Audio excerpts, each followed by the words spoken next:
नमस्कार दोस्तों, मैं वीरेंद्र सैनी आपका द कैटलिस्ट अकेडमी में एक बार और स्वागत करता हूं। तो अपना चैप्टर चल रहा था इलेक्ट्रोस्टैटिक पोटेंशियल, स्थिर वैद्युत विभव, जिसमें हम पढ़ चुके हैं कि इलेक्ट्रोस्टैटिक पोटेंशियल क्या होता है और जो पोटेंशियल एनर्जी होती है वो भी निकाल चुके हैं। ठीक है, एक चार्ज के कारण, दो चार्ज के कारण और थ्री चार्ज के कारण। ठीक है, और वो किस तरह से निकली थी, वो U बराबर K Q1 Q2 अपन R प्लस जो भी तीन तरह के चार्ज होते हैं, एक तरह के चार्ज होता है या दो तरह के चार्ज होते हैं या तीन तरह के चार्ज होते हैं, उनको हम निकाल चुके हैं। ठीक है, अब हम बात करते हैं जैसे कि potential energy of an electric dipole. अगर कोई इलेक्ट्रिक डाइपोल किसी यूनिफॉर्म इलेक्ट्रिक फील्ड में स्थित है और उसमें हम उसका पोटेंशियल एनर्जी निकालना चाहते हैं, तो इसमें ये हो रहा है इन यूनिफॉर्म इलेक्ट्रिक फील्ड।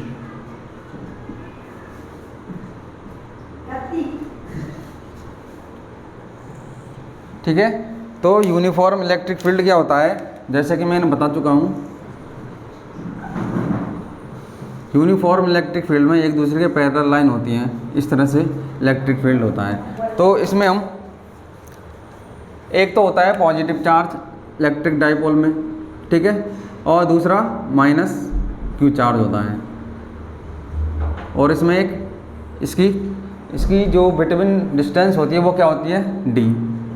ठीक है, अब हम जो पॉजिटिव चार्ज होता है वो थोड़ा एंगल से, यूनिफॉर्म इलेक्ट्रिक फील्ड लाइन होती है उससे थोड़ा एंगल पर है।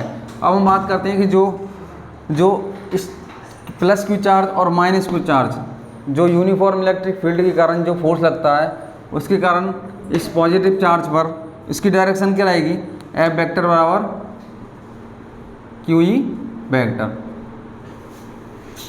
और जो माइनस चार्ज पर माइनस क्यू चार्ज है, इसके कारण इलेक्ट्रिक फील्ड के कारण इसकी डायरेक्शन क्या रहेगी, इस दिशा में रहेगी।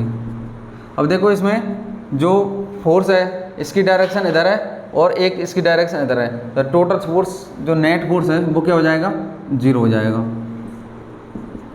लेकिन जो फोर्स है एक पॉइंट पर नहीं है, एक पॉइंट पर नहीं होने के कारण इस पर एक टॉर्क लगेगा। टॉर्क लगने के कारण क्या होगा, ये रोटेट करने लग जाएगा। तो टॉर्क क्या आता है, टॉर्क बराबर क्या होता है, टॉर्क बराबर होता है फोर्स इंटू डिस्टेंस, जो परपेंडिकुलर डिस्टेंस रहती है। अब फोर्स इसको हम निकाल चुके हैं, टॉ वेक्टर बराबर P vector cross E vector.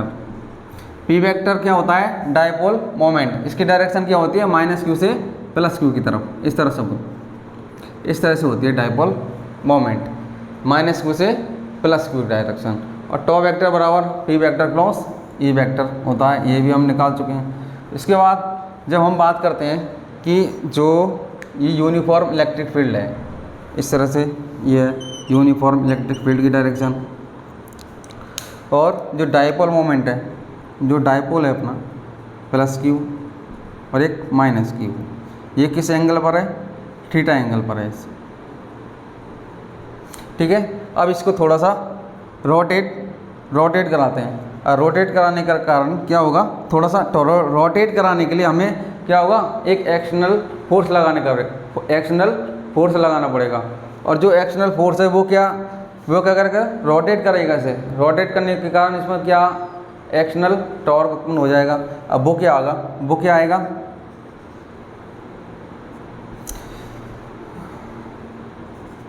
Torque क्या है, एक एक्सटर्नल टॉर्क लगा बाहर से, और इसकी डायरेक्शन मान लो थोड़ा सा इस तरह से इसे डिस्प्लेस किया, ये डी थीटा।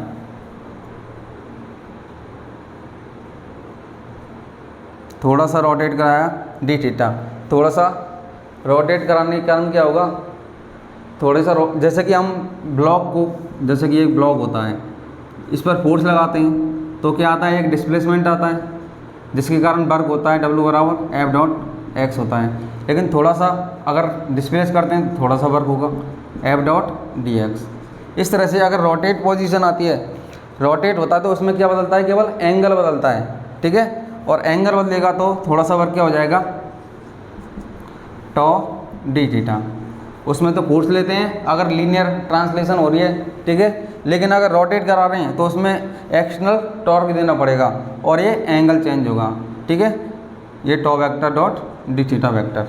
अब देखो बाहर से क्या लगा रहे हैं, टॉर्क लगा रहे हैं और डी थीटा भी इस दिशा में है, ठीक है। थीटा किस दिशा में चेंज हो रहा है, इस दिशा में, और टॉर्क भी हम बाहर से लगा रहे हैं एक्सटर्नल, तो दोनों एक ही दिशा में। तो एक ही दिशा में होने के कारण क्या होगा, टॉ डी थीटा, क्योंकि कॉस 0 आ जाए। कॉस 0 क्या होता है, 1। अब हम एक पोजीशन लेते हैं कि मान लो ये तो क्या है, थोड़ा सा वर्क। अब हम इसे डी थीटा 1 से डी थीटा 2 तक चेंज करते हैं, थीटा 1 से थीटा 2, ठीक है। इस रोटेट कहाँ से कराते हैं, थीटा 1 से थीटा 2। तो इस पर इंटीग्रल लेते हैं, डी डब्ल्यू बराबर टॉ डी थीटा, कहाँ से कहाँ तक, थीटा 1 से थीटा 2। और डी डब्ल्यू क्या हो जाएगा, टोटल वर्क, डब्ल्यू बराबर क्या हो जाएगा, टॉ का मान रख दो इधर से, टॉ बराबर पी क्रॉस ई। अब टॉ को मैग्नीट्यूड में लिखना चाहें, टॉ बराबर क्रॉस प्रोडक्ट में क्या आता है, sine, P E sine theta, ठीक है। अब टॉ का मान इधर रख देते हैं, टॉ बराबर थीटा 1 से theta 2 P E sine theta D theta, ठीक है। और डब्ल्यू बराबर क्या हो जाएगा, अब इसका पी ई कॉन्स्टेंट इसे बाहर ले लेते हैं, थीटा 1 से theta 2 sine theta D theta. Sine theta का इंटीग्रल क्या होता है, माइनस कॉस थीटा, तो minus P E cos theta, cos theta इस तरह से लिखते हैं इसे, थीटा 1 से theta 2 minus P E cos theta 2 upper limit minus lower limit cos theta 1, ठीक है। अब माइनस अंदर ले जाएंगे तो क्या होगा, डब्ल्यू बराबर P E cos theta 1 minus cos theta 2। तो डब्ल्यू बराबर क्या आ जाएगा, P E cos theta 1 minus cos theta 2। इसके बाद अब जो टोटल वर्क किया है, डब्ल्यू बराबर P E cos theta 1 minus cos theta 2, ठीक है।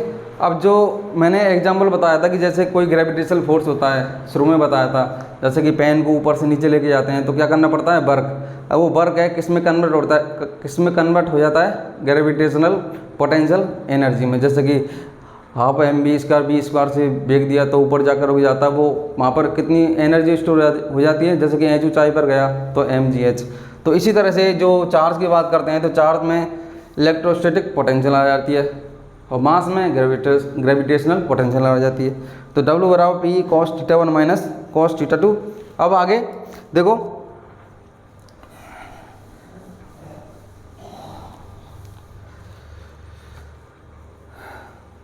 पी डब्ल्यू बराबर P E cos theta 1 minus cos theta 2 है। इसके बाद देखो कि जब हम इस W बराबर P E cos theta 1 minus cos theta 2 आ गया, ये क्या हो गया, वर्ग थीटा 1 से थीटा 2। लेकिन अब अगर चार्ज, ये जो डाइपोल है अगर इस तरह से रखा हुआ है, मान लो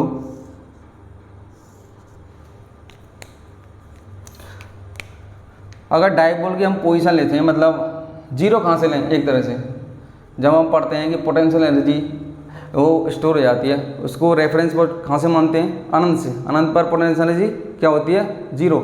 लेकिन हम डाइपोल को किस तरह से माने कि वहाँ पर जीरो हो, जैसे कि एक तो क्या रखा हुआ है, प्लस क्यू चार्ज इस तरह से रखा हुआ है, डाइपोल किस तरह से रखा हुआ है, इस तरह से, ठीक है। और दूसरा डाइपोल इस तरह से रखा हुआ है, मान लो माइनस क्यू, एक इस तरह से भी रखा हुआ हो सकता है, माइनस क्यू इधर और प्लस क्यू इधर। अब मान लो जो दो चार्ज हैं, ठीक है, 2 चार्ज हैं डाइपोल में। अब इसको कहाँ से लेके आते हैं, इन्फिनाइट से लेके आते हैं। एक प्लस क्यू चार्ज को लेके आए इधर इन्फिनाइट से, इसने कुछ वर्क किया हुआ, और माइनस क्यू चार्ज को लेके आए इधर, ठीक है। डाइपोल में 2 चार्ज होते हैं, प्लस क्यू चार्ज को लेके आया, फिर माइनस क्यू चार्ज को लेके आया डाइपोल बनाने के लिए। तो क्या हुआ कि जो प्लस क्यू चार्ज के कारण कुछ वर्क होगा, ठीक है, मान लो प्लस क्यू चार्ज के कारण हमें कुछ कार्य करना पड़ा और माइनस क्यू चार्ज के कारण को वो अपने आप आता है, ठीक है, वो करना नहीं पड़ता, वो अपने आप होता है। तो टोटल वर्क डन क्या हो जाता है, 0 हो जाता है, ठीक है। या इस तरह से समझ सकते हैं कि जो ये क्या है, इलेक्ट्रिक फील्ड के क्या है, एक दूसरे के इलेक्ट्रिक फील्ड और डायपोल एक दूसरे के परपेंडिकुलर है। तो एक इलेक्ट्रोस्टैटिक पोटेंशियल मान सकते हैं इसे, सरफेस मैंने पढ़ाया था।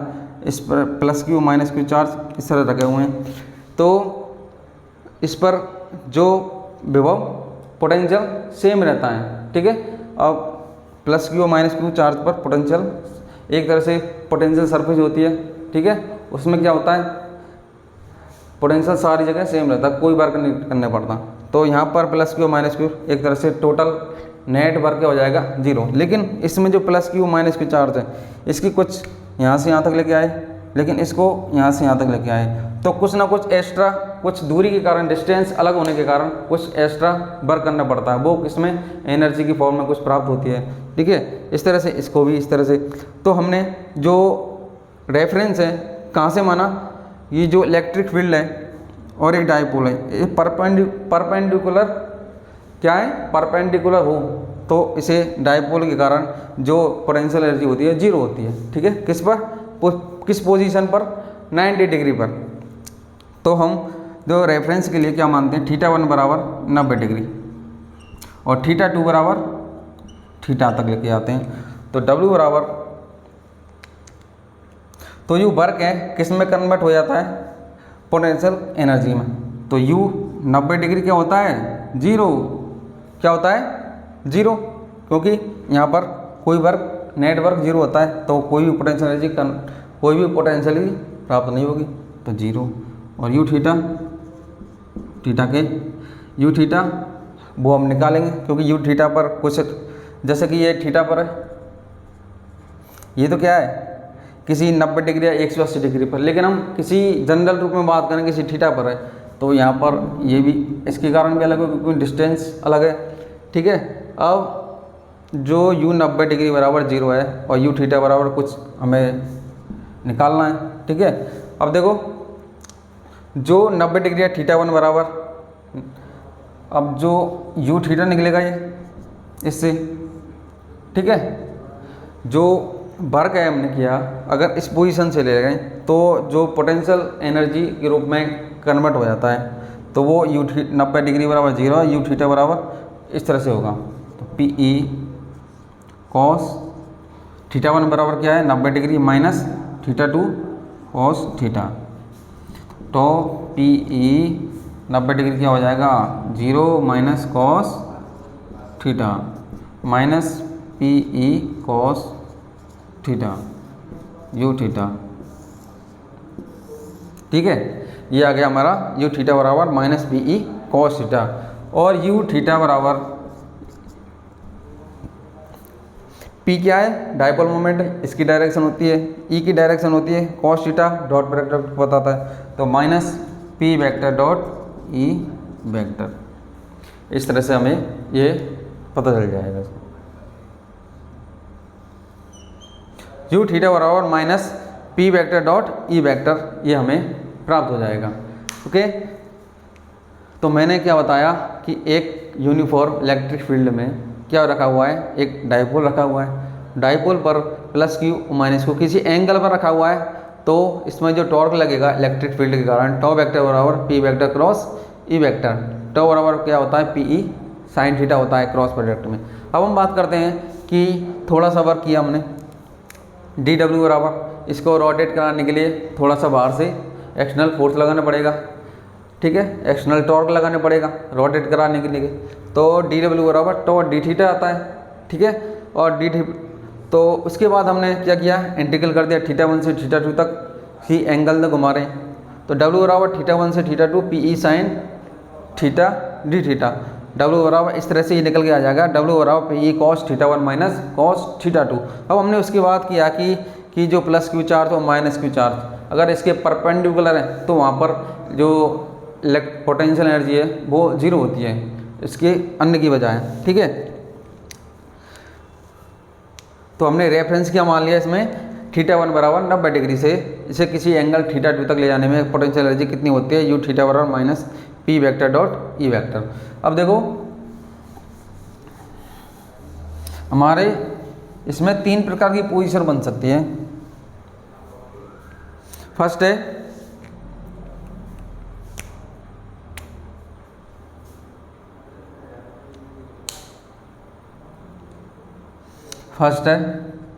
सबसे पहले हमारा फॉर्मूला लिखा यू थीटा बराबर किसी एंगल पर पोटेंशियल एनर्जी यू बराबर minus P E cos theta निकला, ठीक है, ये वाला हमारा पोटेंशियल एनर्जी है। अगर थीटा बराबर 0 की बात करता हूँ,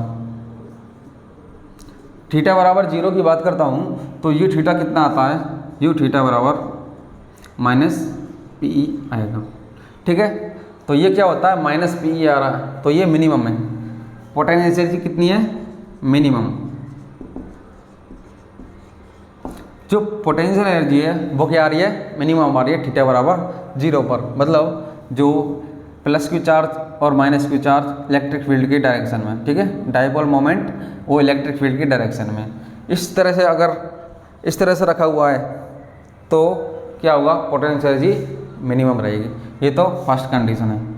और ये कहलाती है हमारी stable equilibrium, stable equilibrium position, stable equilibrium position. इसके बाद सेकंड कंडीशन है कि अगर थीटा बराबर 90 डिग्री है, थीटा बराबर 90 डिग्री है तो यू थीटा कितना आएगा, यू थीटा आएगा 0, क्योंकि कॉस 90 0 हो जाएगा। तो ये कंडीशन क्या कहलाएगी, कुछ भी नहीं, पोटेंशियल एनर्जी 0 है। थर्ड कंडीशन बात करते हैं कि ये किस तरह की पोजीशन है, कोई नहीं, ठीक है, ना तो स्टेबल है ना अनस्टेबल, बीच की है, ठीक है। जिस तरह से मेज पर कोई बुक रखी हुई है तो ये सामने बचता हूँ, केवल ना तो स्टेबल है नहीं ना स्टेबल रहती है केवल। थीटा बराबर अगर 180 डिग्री की बात करें तो यू बराबर यू थीटा कितना आएगा 180 डिग्री पर, minus P E cos 180 degree. Cos 180 degree कितना होता है, -1 माइनस माइनस प्लस, तो प्लस ई, तो ये आ रही है मैक्सिमम। हम देख रहे हैं कि थीटा बराबर 180 डिग्री पर जो पोटेंशियल एनर्जी है क्या आ रही है, प्लस में आ रही है। प्लस में मतलब इसका जो पोटेंशियल एनर्जी है मैक्सिमम है इस पोजीशन पर। अगर जहाँ भी पोटेंशियल एनर्जी मैक्सिमम है उसमें मतलब हमें बहुत ज़्यादा वर्क करना पड़ रहा है लाने के लिए। तो इस रूप में जो कंडीशन बनेगी वो अनस्टेबल इक्विलिब्रियम पोजीशन बनेगी, ठीक है, अनस्टेबल इक्विलिब्रियम, ठीक है, पोजीशन, अनस्टेबल इक्विलिब्रियम पोजीशन।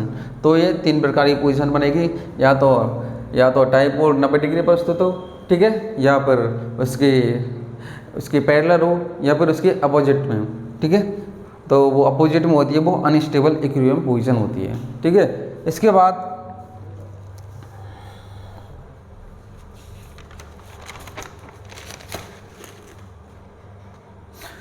तो थीटा बराबर 90 डिग्री पर बता दिया मैंने, थीटा बराबर 0 180, थीटा बराबर 90 डिग्री पर 0 आ रहा है तो कोई वर्क नहीं करना पड़ता इस पर। तो अगली बात करते हैं इलेक्ट्रोस्टैटिक ऑफ कंडक्टर, ये क्या होता है।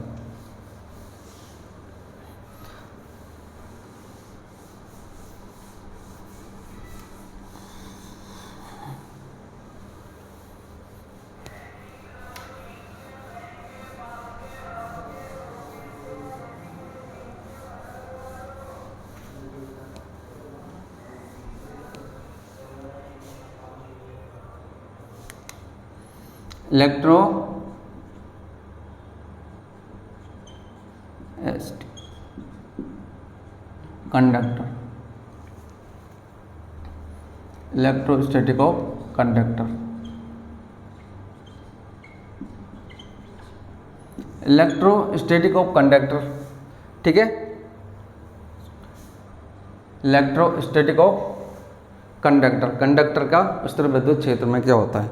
देखिए सबसे पहले हम बात कर चुके हैं कि जो जैसे कि उदाहरण लेते हैं, जैसे गैस के डिब्बे में क्या होती है, मतलब डिब्बा है उसमें गैस भरी हुई है, उसमें जो पार्टिकल हैं इधर उधर मूव करते रहते हैं, ठीक है, रैंडमली मूव करते रहते हैं। अगर कोई मेटल है या धातु है उसमें भी क्या होते हैं, जो चालक और कंडक्टर है कोई, तो उसमें भी इलेक्ट्रॉन होते हैं, वो अंदर की साइड रैंडमली मूव करते रहते हैं इलेक्ट्रॉन, जिस प्रकार से गैस में पार्टिकल मूव करते रहते हैं, ठीक है।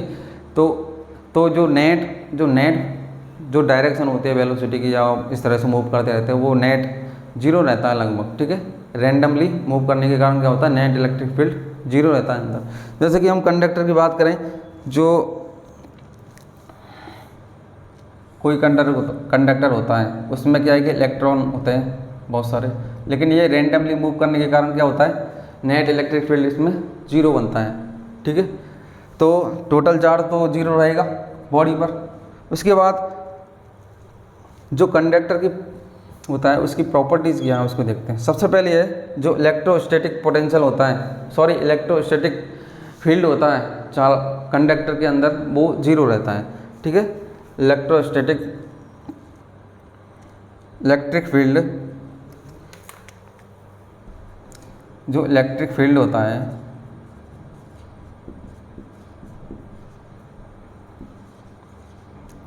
इज जीरो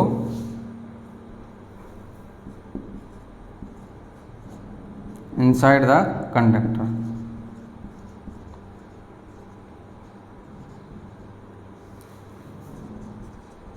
कंडक्टर के अंदर क्या होता है, इलेक्ट्रिक फील्ड जीरो होता है।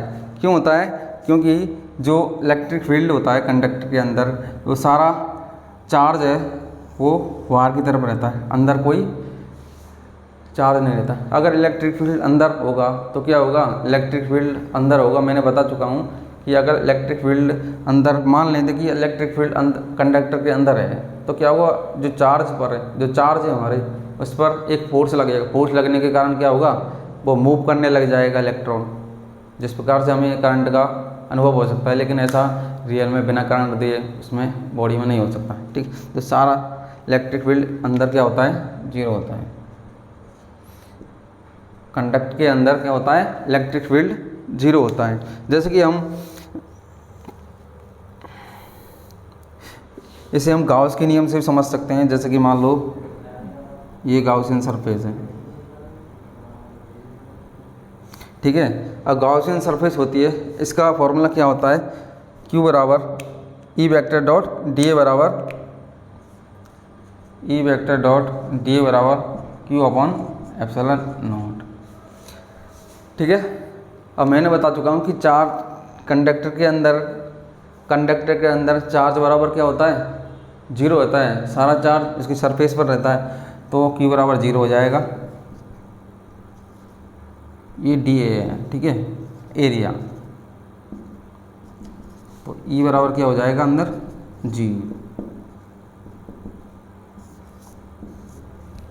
ठीक है। इसके बाद दूसरी है जो कंडक्टर होता है। अब कंडक्टर के अंदर सारा चार्ज बाहर रहता है, ठीक है। जैसे कि ये बॉडी है, ये कोई प्लस चार्ज है, इधर मान लो इधर माइनस चार्ज है, ठीक है। तो जो भी इलेक्ट्रिक फील्ड लाइनें बनेंगी बॉडी से, वो क्या बनेंगी, हमेशा बाहर की तरफ बनेंगे, और वो सरफेस से परपेंडिकुलर डायरेक्शन रहती है इसकी, ठीक है। अगर प्लस चार्ज है तो बाहर की ओर इलेक्ट्रिक फील्ड लाइन रहेंगी, अगर माइनस चार्ज है तो वो इस तरह से रहेंगे, ठीक है। इधर क्या है, प्लस चार्ज है, इधर माइनस चार्ज है, इस तरह से लाइन रहती हैं। और तीसरी बात करते हैं कि चालक के अंदर जो कंडक्टर होता है उसके जो अंदर होते हैं चार्ज, अंदर नहीं होते हैं, उसके बाहर होते हैं, ये पहले ही बता चुका हूँ, ठीक है। सारा चार्ज क्या होता है, बाहर रहता है, क्योंकि उस पर फोर्स लगता है अंदर। अगर अंदर हो भी तो क्या होगा, उस पर फोर्स लगेगा, रिपल्सन के कारण सारा चार्ज बाहर रहता है कंडक्टर के अंदर। और जो नॉन कंडक्टर होते हैं, नॉन कंडक्टर में तो जहाँ चार्ज देते हैं वही रहता है, ठीक है। अंदर रहते हैं तो अंदर भी रहता है, लेकिन अगर जो कंडक्टर होता है उसके अंदर देते हैं तो क्या होता है, वो सारा चार्ज बाहर रहता है हमेशा, ठीक है। एक ये बात हो गई। उसके बाद जो चालक होता है उसके अंदर और सरफेस पर इलेक्ट्रोस्टैटिक पोटेंशियल हमेशा सेम रहता है। जैसे कि ये बॉडी है, इसके अंदर हमेशा जो पोटेंशियल है सेम रहता है। ऐसा क्यों रहता है? क्योंकि ई बराबर क्या होता है? Minus D V upon D R, D V upon D R. और जो कंडक्टर के अंदर इलेक्ट्रिक फील्ड क्या होता है? जीरो होता है, जीरो कर दो, E minus D V upon D R. अब इसको क्या इंटीग्रल करते हैं तो बी बराबर क्या आ जाता है? कांस्टेंट। ठीक है, बी बराबर क्या आ जाता है? कांस्टेंट इंटीग्रल करते हैं तो ये इस तरह से पोजीशन होती है। एक बात करते हैं कि जो भी कंडक्टर होते हैं उसके पास जो इलेक्ट्रिक फील्ड होता है वो कितना आता है? जैसे कि थोड़ा पास बात करें, जैसे कि यहाँ पर वो निकलता है ई बराबर सिग्मा अपॉन एप्सिलॉन नॉट, ये होता है। अगर डायरेक्शन की बात करें तो इस तरह से होती है। ये बातें आपको ध्यान रखनी है। ठीक है, कंडक्टर के अंदर जो इलेक्ट्रिक फील्ड होता है वो क्या होता है? जीरो होता है। ठीक है, और जो कंडक्टर होता है उससे इलेक्ट्रिक फील्ड लाइनें बाहर की तरफ, अगर प्लस चार्ज है तो बाहर की तरफ और परपेंडिकुलर रहती हैं, माइनस चार्ज है तो अंदर की तरफ। और इसके अंदर और सरफेस पर जो पोटेंशियल होता है वो हमेशा सेम रहता है, क्योंकि ई बराबर minus D V upon D R है, और D V upon D R क्या होता है? जीरो हो गया। तो बी बराबर, इसका इंटीग्रल करते हैं तो बी बराबर कांस्टेंट आ जाता है। और इसके आसपास सरफेस पर नहीं, थोड़ा बाहर इसका मान होता है इलेक्ट्रिक फील्ड का ई बराबर sigma upon epsilon not. Sigma क्या होता है? इस पर जो सरफेस चार्ज होता है। ठीक है, सरफेस है तो सरफेस चार्ज आएगा इस पर। ठीक है, इसके बाद एक आती है इलेक्ट्रोस्टैटिक शील्डिंग।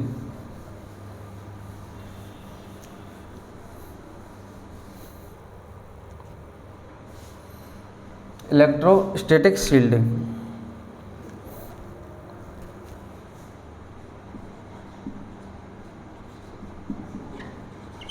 मतलब स्थिर वैद्युत परीक्षण।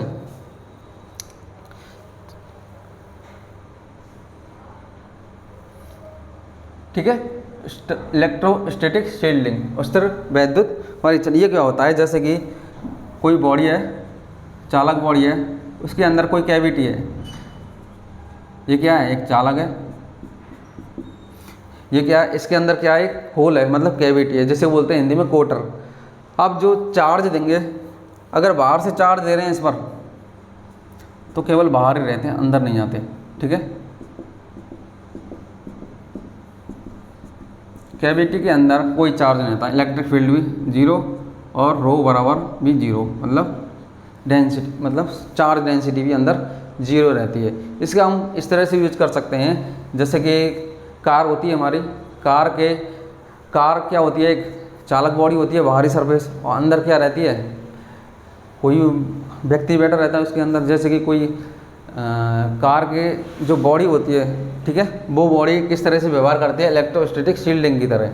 ठीक है, जैसा कि ये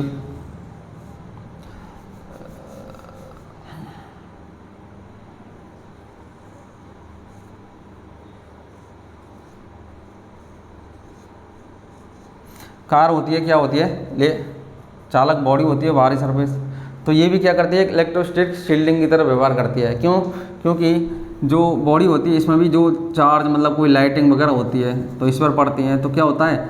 जो चार्ज है सारा इलेक्ट्रिक लाइटिंग के कारण जो चार्ज आएगा वो केवल सरफेस पर रहेगा, अंदर नहीं जाएगा, क्योंकि चालक के अंदर इलेक्ट्रिक फील्ड बराबर जीरो रहता है, रो बराबर ही जीरो रहता है। अब अगर इसमें अंदर व्यक्ति बैठा है तो इस पर कोई झटका नहीं लगा। अगर बाहर निकलता है तो बॉडी को टच करता है तो क्या होगा? अगर अंदर से बाहर की तरफ बॉडी को टच करता है क्यों क्या होगा? इससे करंट आ जाएगा।